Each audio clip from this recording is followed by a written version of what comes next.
குறிஞ்சியை அவன் கொஞ்சும் புரத்தி கூறிடுவாள், முல்லையை அவன் மூத்த இல்லாள் சொல்லிடுவாள்.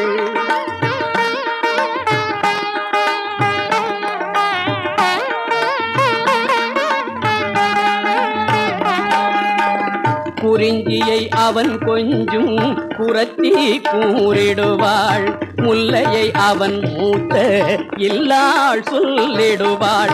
மருதம் இவ்விருவர் மழலையின் விளைவாகும்,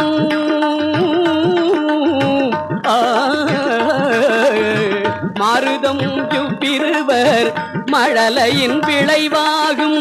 நெய்தல் திருச்செந்தூர் அலையில் விளையாடும், நெய்தல் திருச்செந்தூர் அலையில் விளையாடும்.